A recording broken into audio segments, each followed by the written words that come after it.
That would be the thinking emoji, because that's my favorite emoji, and the Game Quality Forum does a great job at bringing people together, at having them talk about work and work-related things, and it makes you think. And as I mentioned, it's my favorite emoji because it can be used for so many different things. It can be used as like something where you're like, I have to think about that, or as something like, what do I think about that, right?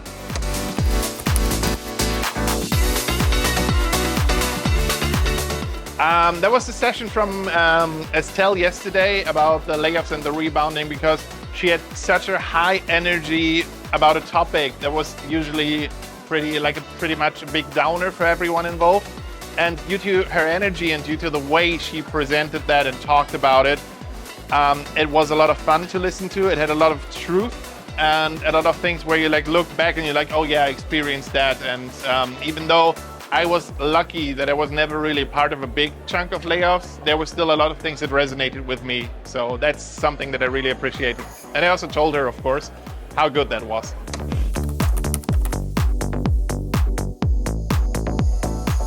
The most epic moment so far, well, that would be the dinner yesterday that we had with the Keywords people and some folks here, because it was a lovely location.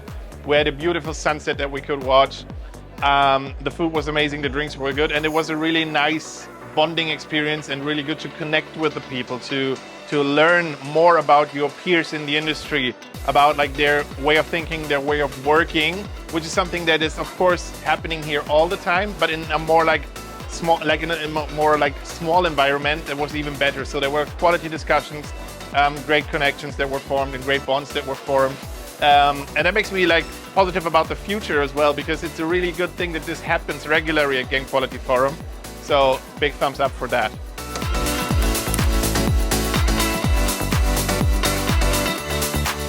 Don't be indifferent, be the difference. So we saw that a lot at the forum, about people talking about silos and about not feeling heard in a sense, because if you work in a silo, you talk about your stuff in that silo and you rarely reach out of the box. And if you try to make a difference, if you see like, hey, I'm in a silo, what can I change actively? What can I do to make a difference, to impact the people around me?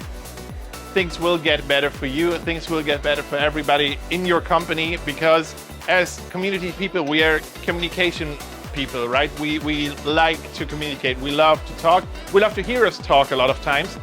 And you have the power to bring change to your company, to make people listen to you, to make things better, not only for you in your silo, to break that silo up, but for everybody else working at your company.